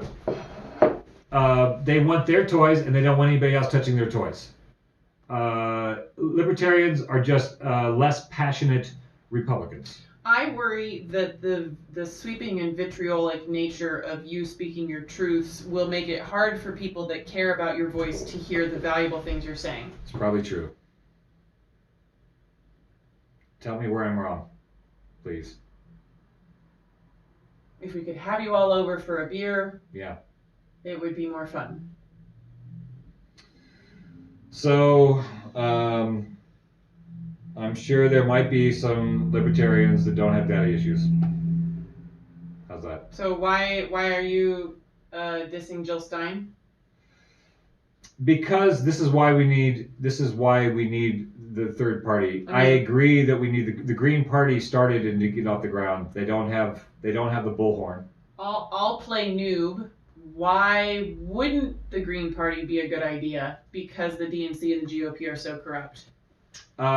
They came on in the 80s, and they had some strides, and they've reached their peak. The Green Party was dealing with our environmental issues, and you would think they would be more popular now than ever, and they've waned in popularity since the 90s. Okay. So, why, yes, I think a party that was dealing with our ecological integrity is really important, and we should have that party. That window has passed. Doing reforms to the EPA, I think we're a little past. Like, all that stuff should be done and needs to be done, but I think we're dealing with more pressing problems in order to get people to the polls. People who are starving don't care about the environment. Okay. So rallying people to go be a party of the environment. I didn't know that the Green Party was like all about saving the environment. I just ecology. Thought it was just a name. It was an ecological party. Okay. And so right now, while I agree with the platform of the Green Party. So why are you dissing Jill Stein right now in the middle of this talk? Because the idea that the Green Party has a chance at anything right now, I don't see it. I don't see it. Their window already passed. We need third parties. The Green Party's not going to be it. What we need is ranked choice voting. We need ranked choice voting. That's something we Hashtag can be doing right represent now. Like, rather than waiting for another 4 years for the Democrats to select another gate-mouthed geriatric person for you to support, you could be doing, making sure that the election in 2 years has ranked choice voting. You could be writing the legislation right now, get your local representatives, your district representatives, your city council people on board to make sure that we have ranked choice voting, to make sure that we're dealing with the corruption in our political system. Start with a local flood, ranked choice voting, no gerrymandering, no money in politics. If you think that voting still matters... no secret money in politics. Yeah, if you still think that voting matters on your local level, then that's where your action should be. I think getting super excited or super depressed over Bernie Sanders or Joe Biden, to me, feels like a distraction. I feel like I'm being distracted by it. I feel like it's a diversion, and it's a soap opera. It would have been really to get some lovely. Emotions up and down. It would have been really lovely if Bernie had won, but he hasn't. And to me, that means it's time to stop being involved in the presidential election for this round, because the presidential election was only going to change things this year if it was going to be Bernie. It would have been symbolic. Biden is not going to change things. No. Trump is not going to change things. The only way that change might have possibly happened, at least in the conversations continuing to change, would have been if it was Bernie. Now that it's not going to be Bernie, I have a desire to get involved in things where change can actually be enacted. Biden will not be enacting change. It's time to move locally. Rick Booth said, what if Bernie Sanders is chosen as Biden's vice president? The vice president is a symbolic, it's totally symbolic. Really? Vice president doesn't do anything. He's just a backup in case the president gets killed. What about that whole movie about Cheney and Bush? That was an exception to the rule. Oh, really? Dick Cheney didn't want to be vice president. They just realized that Bush was such an idiot that they needed somebody to have a hand up his back the whole time, and that's why Dick Cheney would rather be running his corporations and enriching himself. He managed to do it better as vice president because he was the creator, part creator of the response to September 11th, and oddly, he created that response before September 11th happened. So that guy's a corporatist, and politics is meant to generate money for the oligarchs. And Cheney was one of those guys that actually had a lot of effect, and George Bush got to be the rich kid who acted like president. So if Biden pulls Bernie for his vice president, it would actually take Bernie out of power because he wouldn't be able to be a senator anymore. He would have less power as vice president than he does as a senator. I guess we should hope for Elizabeth Warren then. Yeah, what you gonna do? They're gonna like introduce a woman into the Oval Office. I think if we're gonna talk positively here for a minute. Okay. If Biden did pick Warren, we would have somebody articulate giving out messages. It would be nice to hear more of her speeches. I like her speeches. And it would introduce the concept of a woman in the Oval Office. Yeah. For people who are still just like, no, God is a man, and so are all authority figures. That's not a worst case scenario. If Biden picks Elizabeth Warren as a vice president, Biden already made some comment to, I think, his donors in Georgia that they needed to basically pick a vice president that was ready to take his job. Oh. Because he's not going to handle 4 years. Poor guy. He's not going to be there for 4 years. It's not that he's going to die. I just don't think he can handle it for 4 years. Right. Well, I mean, then in that case, sure, pick Bernie, and then only if you're going to actually retire. I don't think he's not going to pick somebody as polarizing as Bernie. I'd rather Bernie stayed senator. If he picks Elizabeth Warren, I think that'd be more of a step in the right direction. I don't know who else would you think Biden would pick as vice president if not Liz Warren? He already made that promise on him and Bernie's one debate that he would pick a woman. He would pick a woman. He said it. Just randomly. I will pick a woman. Doesn't matter the qualifications, I guess. Doesn't matter if she's a good woman, but she'll be a woman by gum. Well, that's the level of the feminist debate on the left. Is Hillary helped destroy the feminist movement by using. It's just time for a woman. Yeah, she's totally damaged the feminist movement by doing all this false misogyny crap. Ben Andrews has a solution. All right, Ben Andrews has a solution. Bernie could transition and start identifying as a woman. Perfect. But still, we may be getting somewhere. That'd be taking Bernie out of the power in his Senate seat, and I kind of like the work that he's doing in Senate. Yeah, I don't think if he's not going to be president. Vice president is pretty symbolic. Yeah. So I've been trying to look up about the Electoral College. Okay, what'd you look up? Well, it's hard because it's very complicated, and the websites don't really tell you all of what's happening all at once. I do know that there are, so on November 2nd or whatever it is, civilians go out and cast their vote for who they want to be president. Yeah. And then those votes are grouped by state. So it's not just whoever gets the most votes wins the presidency. Mm-hmm. Because, that would make too much sense. It's by state. That would be democracy. That would be actual democracy. If the most civilians voted for a particular person, then our country would be being run by someone that most of the civilians wanted to run it. But that's mob rule. And that Well, what about the farmers? Well, democracy. That's why the Electoral College exists, is to keep the 8 billion people who are living in New York City from having more sway than the 10 people that live in Kansas. We were never a democracy. We've only ever been a democratic republic where we elect people to make votes for us. Right. Which is where the Electoral College comes in. You can very easily look up a map. I'm looking at usa.gov/election, where they're explaining how the Electoral College works and how many electorate dudes are per each state. So all the people in Washington get together, all the civilians, and they all vote for who they want. and say more civilians in Washington vote for Biden than Trump. So the 12 electorate dudes that are assigned to Washington will now all vote for Biden. Except that not every state forces the electorate dudes to all vote for the person that got the most civilian votes. Yeah. This is where it gets really screwed up. So even though the majority of civilians in one state vote for a particular person, the electorate's dudes, I don't actually know what they're called, the electorate dudes, the elector, they don't all have to vote for the person the civilians voted for. Right. Plus, like you said many times, state of Montana, we only have 3 electors. Mm-hmm.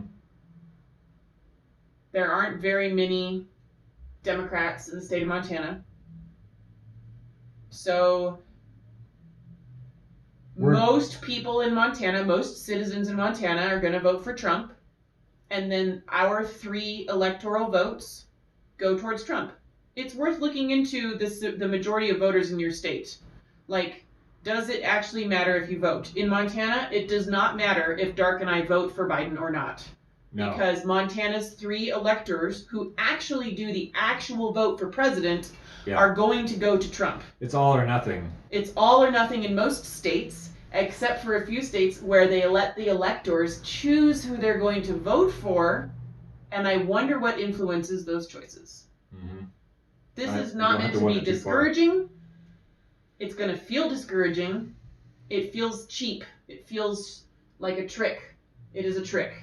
It's a bit of it's theater. And it's worth knowing about, because we should be putting our efforts into the part of our civil structure that we can actually make a difference in. And the presidential election, very rarely does a civilian vote actually make a difference in the presidential election on November 2nd. The primaries, that was making somewhat of a difference, even though the electors for the primaries also screwed things up for Bernie. Mm-hmm. Well, I think we haven't talked much about the media, and media shapes perception, engineers consent.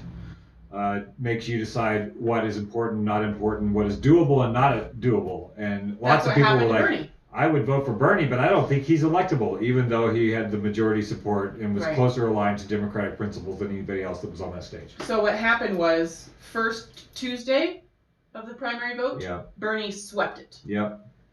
The media was like, oh, I can't believe it. And they didn't really talk about it. And they didn't really announce the win, and they made it seem like a surprise, and they made it seem like, well, we're just not really sure what's going on with the voters. And the next Tuesday, Biden won more than Bernie did, and the news went crazy, and they made it sound like he was slaying, and they played it up, and they put happy music behind it, and all the newscasters were excited, and they made it seem like civilians in the country want Biden. And it was all over all the Facebook groups that I'm a part of. I'm a part of a whole bunch of different Facebook groups. And everybody was like, well, I guess if all the other civilians want Biden, I should vote for Biden too, because it's better than not Trump. Better than Trump. Better than Trump. Not better than not Trump. Because anything is better than Trump. And if all the other civilians want Biden, because that's what I'm seeing in the news, is that everybody wants Biden, I must be in a small group of people that actually want Bernie. There must be fewer people that want Bernie than I thought, because the news really makes it seem like Biden's winning, which means more voters are voting for him, right? Which means more civilians actually want Biden than actually want Bernie. And so a bunch of people started voting for Biden because they thought there weren't enough people who actually liked Bernie because of how the news spins it. The news never showed Bernie Sanders rallies. Right. CNN. Because people go by what they think is popular. They never showed any images of him having much larger crowds than Joe Biden. They never showed those images. Right. Joe Biden is at like high school libraries with lots of empty seats. Yeah, Bernie had like 30, 40, 50,000 people rallies all over the place. I don't know how you can rectify that, except that's brainwashing. Well, it's brainwashing to people who aren't on Facebook. It's brainwashing. If you're on Facebook... Oh, you can be on Facebook and just be in the wrong... Bubble on Facebook. Right. And never see any of that stuff. But especially for people who mostly get their news from the television, they're going to think Bernie isn't very popular. So Rick Lou says the scam called the Electoral College needs to be history. And the way that we're going to do that is through organizations like Represent Us on the state and local level. It has to sweep through a majority of the smaller civic bodies, and then it becomes a federal thing. Yeah, I often point to Represent Us because I don't know where else to point. I point to them because they're talking about getting legislation through on local and state levels to deal with the corruption problem, and getting legislation through on the local and state levels on how to at least try this ranked choice voting so we're not caught in this artificial horse race that we're sandwiched into with the media corporate political cabal. It's really frustrating to know that that sort of minority parties are walking around thinking that they're the majority. And it's evident in the way people talk about their party and they talk about the process. And I feel like that's where my energy is spent, having been an ex-cult member, is to helping other people get out of cult-like behavior.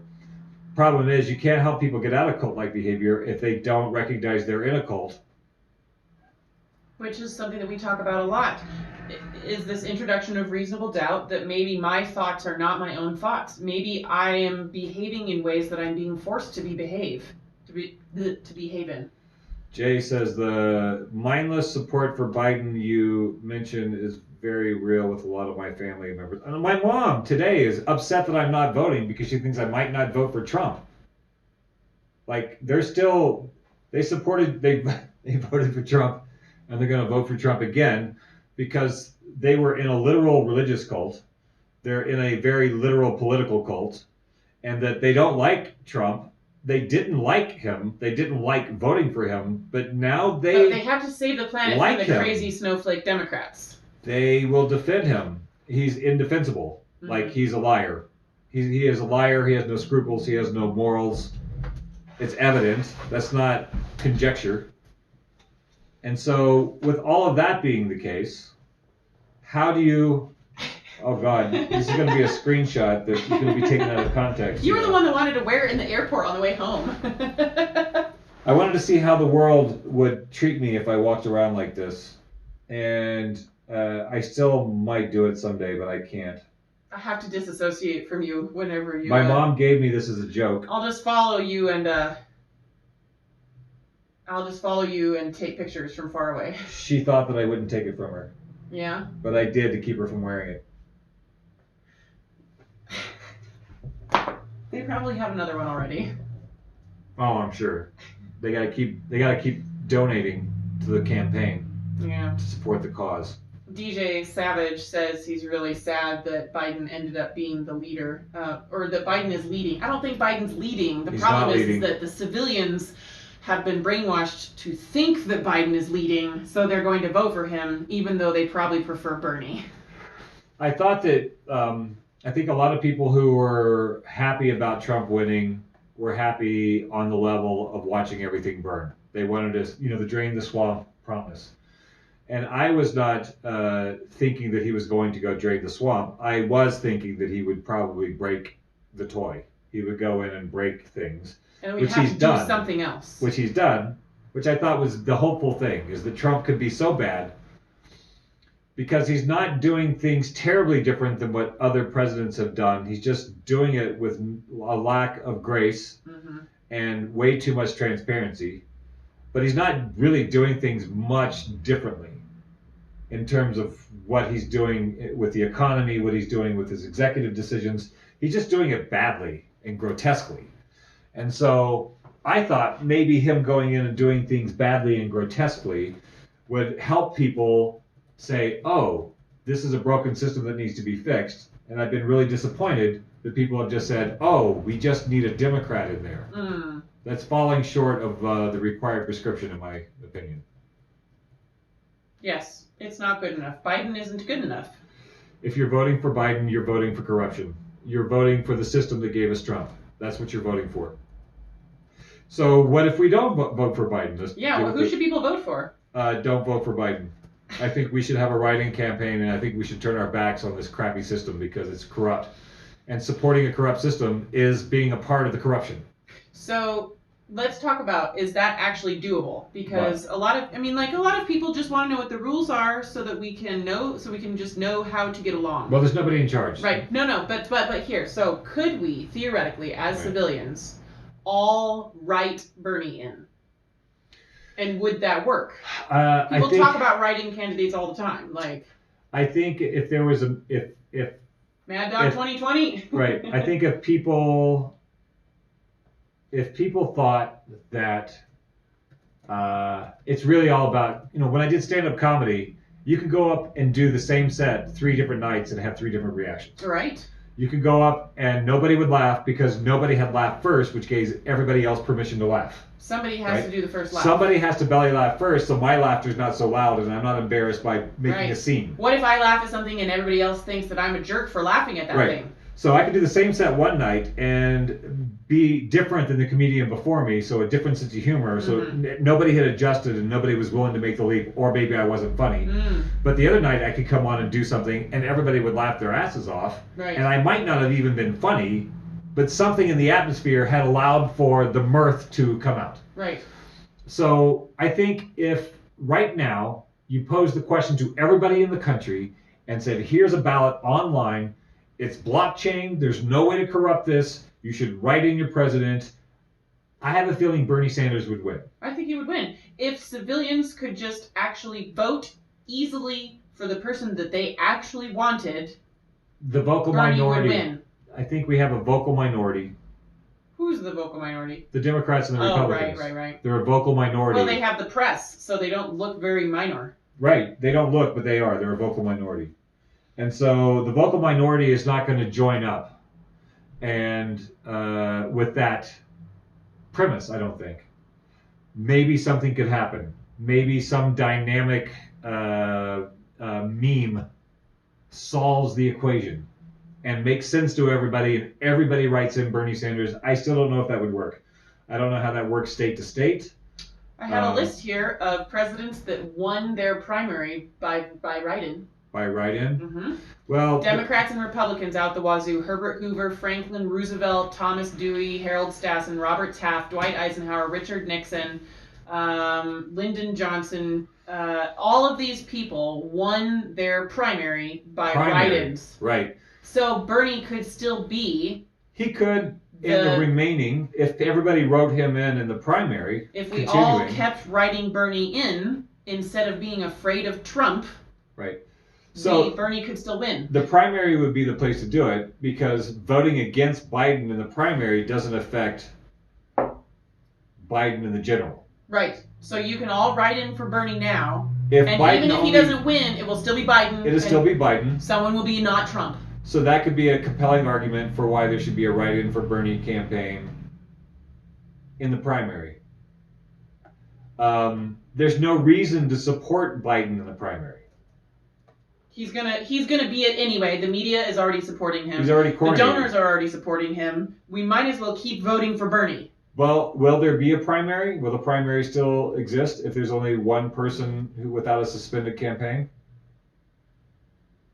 Well, we have to have. You can still vote for somebody who's suspended. Because the primaries are also about senator, governor, mayor. You can still vote for somebody who's suspended. So that's in why the Democratic primary, dropping out. Right, you could still vote for Bernie. So people can still vote for Bernie in the primary. Well, that's an interesting thing. Yeah, I don't see a write-in happening in the general election because of all the people who are Trump traumatized.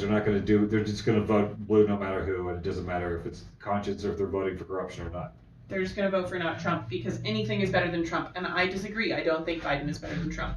He talks sweeter. Yeah. He's a prettier face. Who is Mattis? James Mattis? Yeah, Jay Hilliga says, I was just going to mention Mattis. Mattis. I don't know, you may have to look him up. Or ask. I asked him, he hasn't responded yet. Right. Whew. So we've been ranting for an hour and 44 minutes. It's true. How are you feeling? Has this been helpful for I you? would have rather. We put my process online a lot, and I feel like today we really put your process online. Like, this is how you're handling Yes. the emotions. I think we need to have some outlets here. I am so. It's so disconcerting to have to argue with people that I love and respect because they're going to vote for corruption. And that's a big fat statement. I'm sticking by it. They're either voting if they're voting out of fear, they are also voting for a corrupt, broken system. They're voting for it. They're voting to empower it. They're voting to validate it. You become that which you focus on. And if people are not willing, you're afraid of. At this juncture in a primary where there's nothing left to lose, where Biden is already the default guy, to not write in Bernie, I don't get that. I think everybody should write in Bernie. In the primaries. If you want Bernie. If you want Bernie, write Bernie. You should write him in the primaries. That's what I was trying to tell everybody after Joe's quote unquote big win the second week. Like the literal second week, and of course the media just starts creaming their panties about him, and it's like, you guys have been ignoring Bernie's wins and Bernie's rallies, but you're going to make a big deal out of Joe getting some more than Bernie does one time, and everybody, and I was just like, guys, if you actually want Bernie, just keep voting for Bernie. Stop listening to what the media is saying. Like, it was really weird to watch everybody vote for Biden in the primary. It was so weird. It's like people were voting for Biden because they had been told that maybe other people weren't voting for Bernie. People who liked Bernie better voted for Biden in the primary. Yes, because they were afraid that not enough people would vote for Bernie. So weird. So Holly Morris says, you're an idiot. Do you know Holly Morris? Who's an idiot? Please be more specific. Yeah, who's an idiot and what are we an idiot for, Holly? Yeah, I need more information. I need more clues, because I definitely do idiotic things sometimes. Yeah, I'm open to. I don't know what you're talking about right now. I'm open to discuss your claim. United Secretary of Defense fired by Trump, Mattis. Right, so that's what I was talking about. Trump is in danger of a military coup because he's starting to get rid of heads of the military now. As in the military might coup against him? No, he's putting in yes men for him. He's in danger of enacting a military coup. Yeah, of actually being a dictator and putting loyalists in positions of power in the various military agencies. Which some people would hope that if that were the case, our good boys and girls in the military would revolt and refuse to do what Trump said. Other people will say that's not what the military does. The military doesn't do that. The military is an indoctrination in order to follow orders and not to have critical thought and not do your own thing. If people in the military started, you would have to have a military coup. You would have to have an anti-Trump people within the military revolt against Trump, and that would be difficult because of the makeup of the people in the military and their political leanings. Right. Well, and the funding. Yeah. You know, like over half of all of our taxes goes to the military. So. I don't see who called me an idiot. But... I can only see it because I'm in the restream. When she's not either of our friends, we don't see the comments, right. which is why I have this handy little thing that allows me to see it. Yes, whatever your name is, please, more information. I'm sure it's going to be a great conversation. Mad Dog Mattis. Yeah. Well, Mad Dog 2020 is already taken, so Mad Dog Mattis can't use that as a presidential. Yeah. Too late. Yeah, write in Mad Dog 2020. That would take a lot of votes. So, yeah, I find the whole thing depressing. Part of me is like, I feel like for a long time I've been banging my head up against the Democratic establishment, naively thinking that laying out the tomfoolery of the 2016 election and demonstrating that the corporate entity doesn't have your best interest at heart. I thought maybe doing that with the cult-like adherence to the Democratic establishment is not going to allow that to be a productive conversation. And the trauma over Trump is not going to allow that to be a productive conversation. So I guess we just keep talking about getting out of cults, how to get people out of cults, leave politics to the side until the pitchforks come out. It's obviously not bad enough for people to do anything yet. People are upset right now. If you're voting for Biden, things are not bad enough yet. Yeah, for you. For you. If you're voting for Biden, things have not got bad enough for you to make real change. So if you're voting for Joe Biden, that's swell. We'll just kick the can down the road until the pitchforks come out a little later. Sean Rock says, I just hope and pray that the Bernie supporters don't do what they did last election. I blame them squarely for the past 4 years. If you're blue, stay blue versus Smurf. If you're blue and turn red, there's no lower form of life. Yeah, well, if you missed the earlier part of the show, Bernie supporters are not Democrats. There are some Democrats that are Bernie supporters. There's a lot of Bernie supporters that are not Democrats. And staying out of the election is more damning than voting red. There are more people who are not going to vote at all that are going to vote red who are Bernie supporters. Yeah. I'll guarantee that right now. There's a ton of people that just will not vote. Yeah. And that means, it's not worth... some people still have integrity in what their word means, and your vote is your word. It is your personal endorsement of something. And some people are not willing to endorse somebody like Joe Biden for really good reasons, because some people don't want to have another Republican as president. Just a Republican wearing blue shirts on the Democratic ticket. Right. And some people say, well, that's petty because you can't let a tyrant win.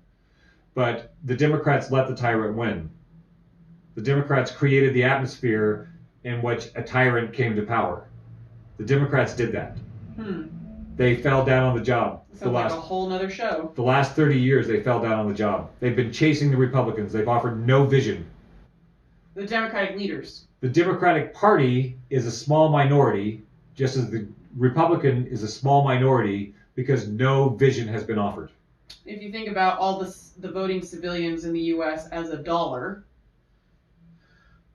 the Republican voters in the U.S. are about 25 cents, and the Democrat voters in the U.S. are about 25 cents, and then there's 50 cents of a bunch of other voters who are not Democrat or Republican for very good reasons. It's like 46% independents, and the other percentages go to Greens and Libertarians and whatever. Sean Rock says, Mr. Biden was vice president for 8 years. He knows what he knows, and he knows what the F is going on, and will straighten us right out. He has to put Elizabeth Warren on the ticket to appease. I appreciate your faith. It must be nice to have at this juncture. I don't have it, and I don't share it. Well, it's not really faith, baby, if you can look at Biden's record. Well, when he says he's going to straighten this right out, that's faith. Right. No, I understand, but you're not anti-faith. You can just look at Biden's past and his decisions and all the things that he's said, which is that he will turn down Medicare for all when it hits his desk, and he's not going to change anything for the oligarch financiers who support him, and he's not going to vote for water rights for civilians if it hurts the oil companies. Like, it's really easy to look at Biden and be like, I don't need to have faith or not faith that guy will do the right thing. See, the reason I'm speaking so stridently is I saw this with Reagan. I saw it with George Bush Sr. I saw it with George Bush Jr.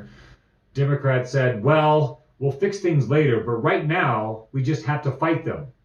And I can't do it. This is another election where they're saying, well, maybe there's corruption in the party and nobody's perfect, but we got to go after the bad guys. I've watched it. It's happened election after election after election after election. Just focusing on the other guys. It's not working anymore. It's not working on me. I don't feel like just getting Trump out and then we'll deal with the problem will be the thing. We're not going to deal with the problem. I'm not voting for Biden because I can't abide by his principles and his behavior. You look at the fruit of the tree. The good tree bears good fruit and the bad tree bears bad fruit. Biden does not bear good fruit.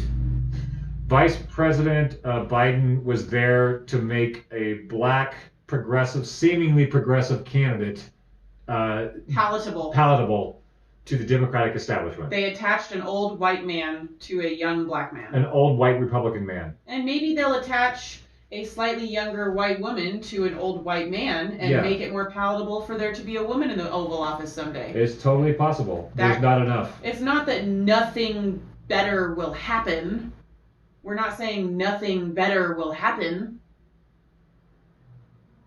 But it's not good enough. I'm saying if you're supporting Joe Biden and you're going to vote for Joe Biden, you're voting, just know that you're voting for corruption and you're voting for a continued collapse of the system. And it's Googleable. You can Google Joe's behavior. You can Google the people that he's attached to. You can Google the people that finance him, and you can Google the things that he has said that he will and will not support. The more important race is your county, your district, your senator, and your congressman. Yep. Far more important than president. Far more important. This is why Represent Us is such an important movement, because these sorts of changes on the federal level that we want to make change on the federal level, we can start at the local level with city bodies and county bodies and state bodies. And as those governments get rid of gerrymandering, get rid of secret financing in politics, and enable people to vote for who they want, regardless of party, it will become a federal habit over time. So, aside from saying if you're voting for Biden, you're voting for corruption, I will say in this election, this isn't 2 years, 4 years down the road, in this election, you can vote for people who need to be elected right now. And we need to get over the soap opera of the figurehead, because I think it's really destructive. And it's enough to make people unfriend each other and to punch each other in the face. Yeah. And they're not... We are not each other's enemies. It's the Congress and the Senate that are really making the big decisions. Those are the important races. We can all talk about Biden because we're on Facebook, and my friends are in states all over and countries all over. So if we talk about the presidential election, everybody cares. If I talk about John Ivankovich's platform for Congress, my friends in Hawaii don't know what I'm talking about. Right. My friends in California don't know what I'm talking about. South Africa doesn't know what I'm talking about. But it's important to be able to talk about things with the people who count, for the offices that most directly affect you. Yeah. So our governor's race, our Senate race, our Congress race, our mayor's race, that to me is really what's more important than anything else right now. And it's disappointing that the figurehead of Bernie Sanders has bowed out. It's really crushing and disappointing, and I think we need to take a couple of days to readjust.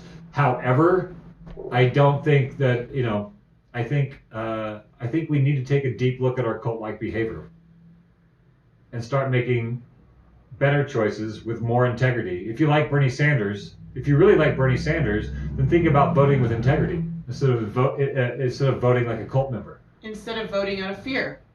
Why did Joe Biden not support gay marriage till it was cool? Why did Hillary Clinton not support gay marriage until it was cool? Because eventually the cult broke and they had to realign with another cult. It's cult behavior. If you're voting for Biden, I'm afraid it's cult behavior, and it's fear-based, and it's not productive, and it's not going to help. Whether he wins or loses, it's not going to help us. Congress, Senate, that we can go discuss that one next. Yeah. You want to end this? Put it out of its misery. Yeah. Go have a cocktail in the sunshine. Let's go have a cocktail in the sunshine. We don't all agree with each other, obviously. I guess Dark and I are pretty damn progressive.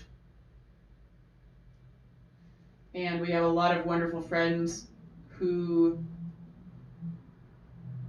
just want Trump gone. And that fixation is comforting, and that fixation gives you fire, and that fixation makes you feel like you know who the monster in the room is. But Trump is just one head of the Hydra. And I hope that we can keep having these conversations. It's the only way we're all going to evolve and grow. I'm starting to give up on evolving and growing. Really? Yeah. I think I just gave up. You want to just go to Scotland? Rick Booth said that when his vote in the presidential election doesn't matter anymore, he'll move to Ireland. So I guess he's moving to Ireland now. It doesn't matter in the presidential election. You should watch some YouTube videos about the Electoral College. It's what he lives in Montana, right? Yeah, it is a Great Falls. Sorry, Rick, your vote doesn't matter in the presidential election in November. The person that you write in for the primaries matters. The person you writing in for who you want for the primary has more of an effect. If you write in Bernie for the primary, it doesn't cost you anything. It won't cost you Biden. No. But even if everybody wrote in Bernie, well, if everybody wrote in Bernie, then we would get Bernie. It's true. Everybody would have to do it. I don't know why you would still vote for Biden in the primary if he's the coronated winner already. Right. Even if seems that should ease you up. Right. To vote your conscience. Vote your conscience. Yeah. Vote for Bernie, because even if we stop all the primaries now until November and nobody else votes for Biden, it will still be Biden versus Trump. So you don't have to vote out of fear anymore. You can all just vote for Bernie now, and then we'll see what happens in November. So when Bernie says he's suspending his campaign, that means the campaign is not over. He's just not campaigning anymore, which means there will still be primaries because we have other things to vote on. He still has his own delegates. Which means he will still get more delegates. As people vote for him. Vote for Bernie. And then maybe on the day of the convention, maybe Biden won't be able to find his way out of the bathroom. And we'll have to find somebody else. I hate to project false hope. That's ominous. What I mean is, like, he may not be able to find the doorknob. That guy. Anyway, the point is, yeah. Between now and November, it doesn't matter who you vote for democratically, because since Bernie has suspended his campaign, Biden is the de facto nominee come November.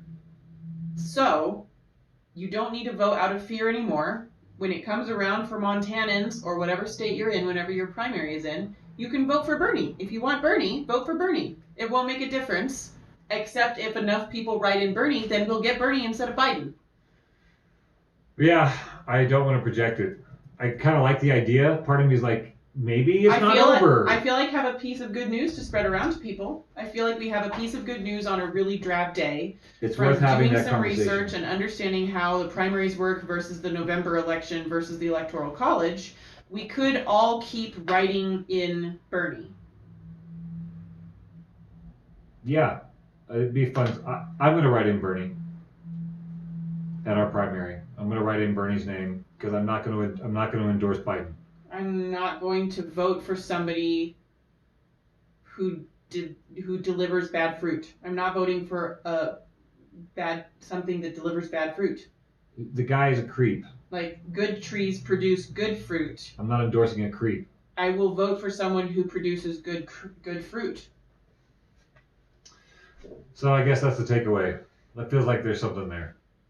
It still feels a little gross to have false hope that anything could change. I'm really cynical right now because it's not about the system. It's about my fellow citizens that are so brainwashed and so cult level subscribed to partisan politics that they'll vote against their own interest. Yeah. Time to go to outer space.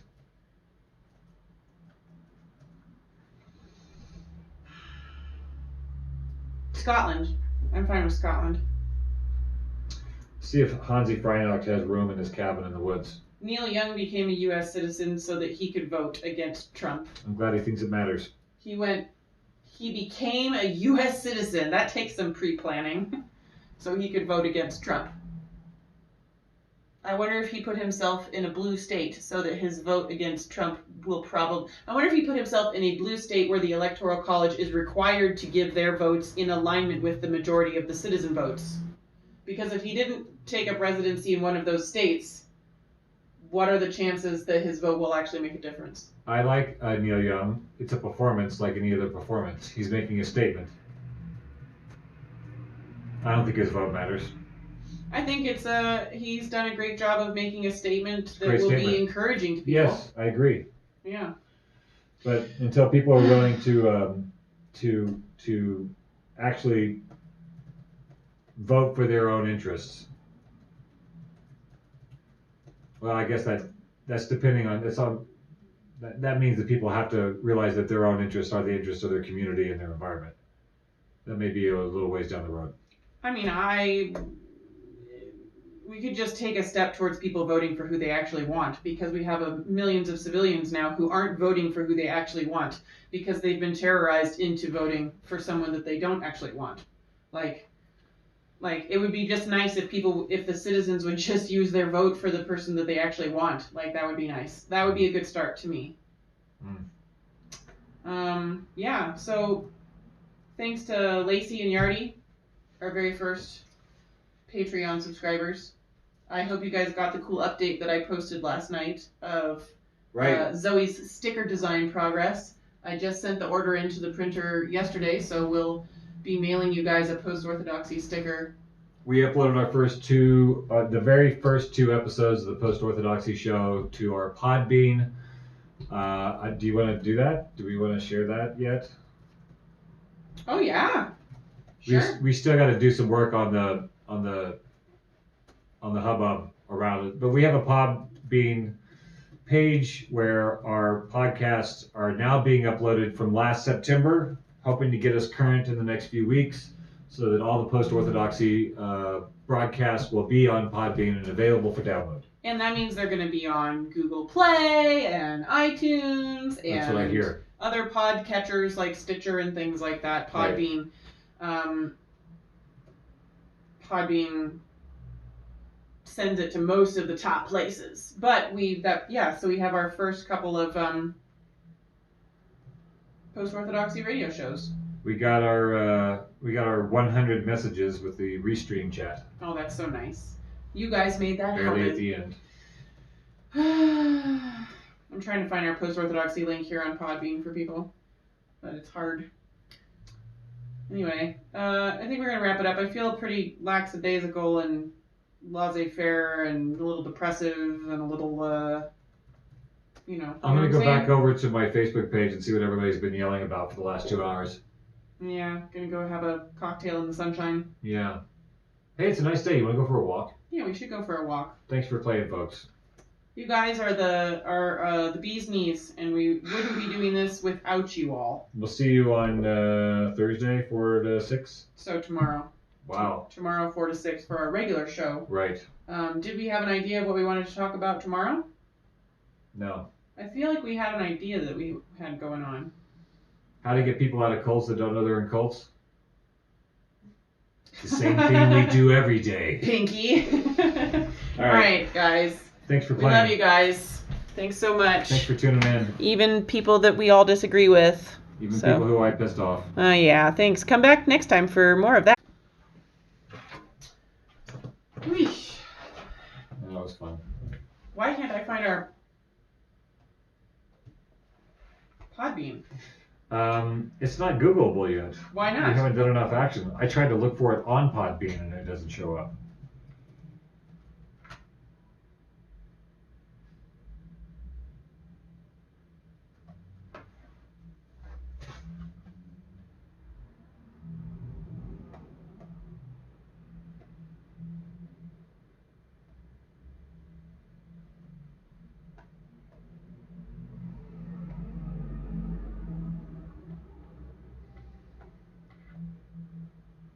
Publish.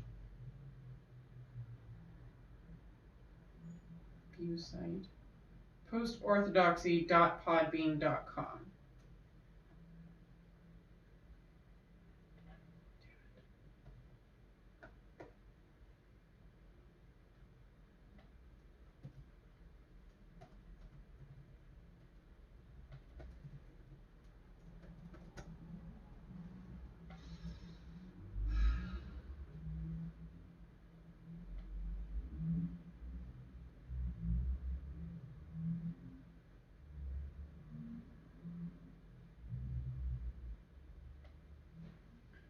All right, I thankfully remembered to text Gretchen and be like, we gotta do an emergency live stream. We'll get back to you. Oh, are we supposed to go over there? Yeah. What time? I don't know.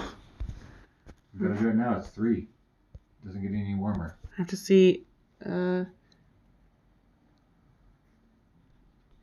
just call her now because she.